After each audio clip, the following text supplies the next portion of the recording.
Film Room presented by Hyperice is back here for the 2022 season alongside the former Super Bowl champion and Dallas Cowboy Isaiah Stanback. I'm Kyle Yeomans. We're going to take you through some of the clips week to week on how the Cowboys can improve, how the Cowboys can move forward, and we're going to start with week one from the Tampa Bay Buccaneers game and how the Cowboys can take advantage in week two against the Cincinnati Bengals. Now, Isaiah, we're going to start with the good. There wasn't a whole lot of positive for the Cowboys offense on Sunday, but this was one. They had their rookie left tackle play quite well. There was a lot of question marks regarding Tyler Smith and can he play the left tackle position? It's been so long. He's been playing left guard all camp. Can he fill in for Tyron Smith? That answer, everybody, is yes. This is the good portion of this game, okay? So here he is right here. He's doing a good job of sitting in here, identifying Barrett, one of the big threats for these guys, but also he has a big dude by the name of Vita Vea right here as well. So as we play this clip right here, let's go ahead and snap it. Boom. What I want you guys to see,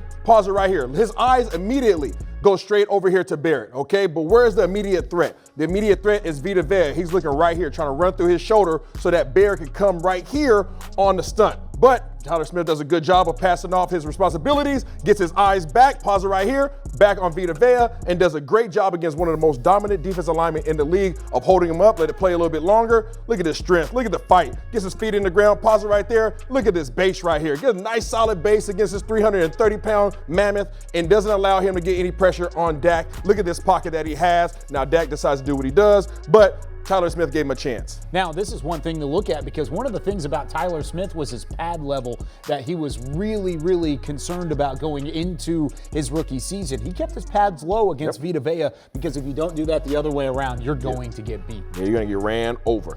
Now, contrary to that play, okay, here's the bad. Unfortunately, it happened on the same play. On a play in which Tyler Smith did such a great job against Vita Vea right here, now you have Dak. Well, I don't know what we were looking at on this particular coverage. This is cover two. As a quarterback in the NFL, you step up to the line of scrimmage and you're able to identify safeties. You need to find out, is it one safety? Is it two safeties? There's a pre-snap read, there's a post-snap read. Now, obviously, we see the two safeties right here. Right out the back, he knows, okay, pre-snap, it looks like cover two. Pause it right there. As soon as you see the eyes of this middle linebacker go to your number 3 receiver and you see these cornerbacks squatting right here and you see these safeties up high, you now have affirmation and confirmation that this is Tampa 2. Where can you not go in Tampa 2? You cannot go right here in this zone simply because there's guys there. Let's go ahead and let it play out.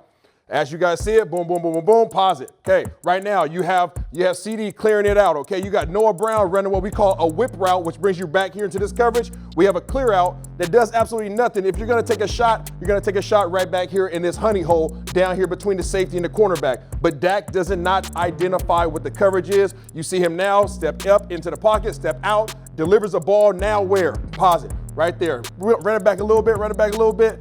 Right here, okay? We just talked about how these corners sit. His responsibility is here.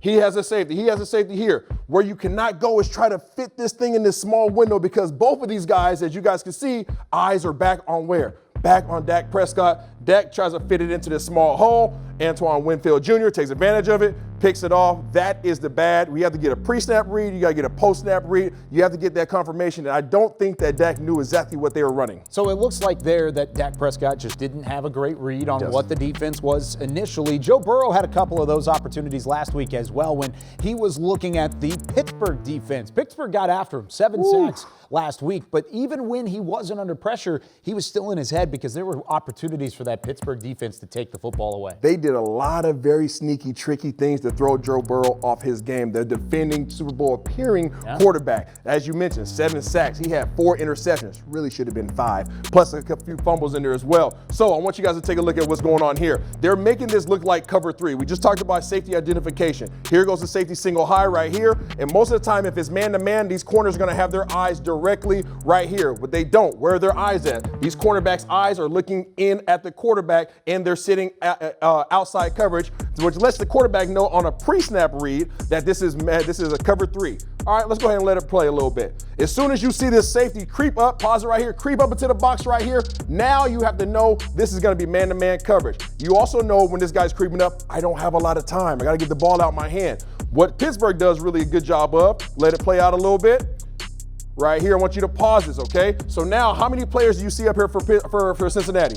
1, 2, 3, 4, 5, 6, and a 7th guy right here. Now let's go ahead and see how many guys these guys have. They have 1 guy right here, 1 right here, 1 right here, 1 right here. That's 4, that's 5. Now you would think that Cincinnati is perfectly fine right here. This is where the tricky part comes in at. These cornerbacks are now locked in. They're giving space because these guys is 3rd and long. They want to get down the field. As soon as this running back makes an inserts right here, these linebackers right here are able to identify that he is now taking himself out of the blocking scheme. And these guys are doing what they call a green dog. That is their key to go ahead and fire off and run in here in these open lanes because there's nobody to block them. They add some heat onto Joe Burrow, face him, force him to go ahead and just try to get the ball out. He doesn't have enough time.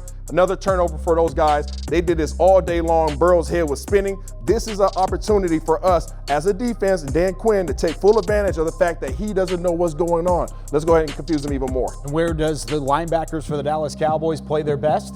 Downhill. Micah Parsons, Anthony Barr, Leighton Vander Esch going downhill. If they're able to do the same, and you called it green dog? Green dog. That's what you do. You got to confuse the defense, or confuse the Offense, offense with a confusing defense and make sure the Cowboys can take advantage here in week 2. He's Isaiah Stanback. I'm Kyle Yeomans. That does it for Film Room, presented by Hyperice. Enjoy the game, everybody.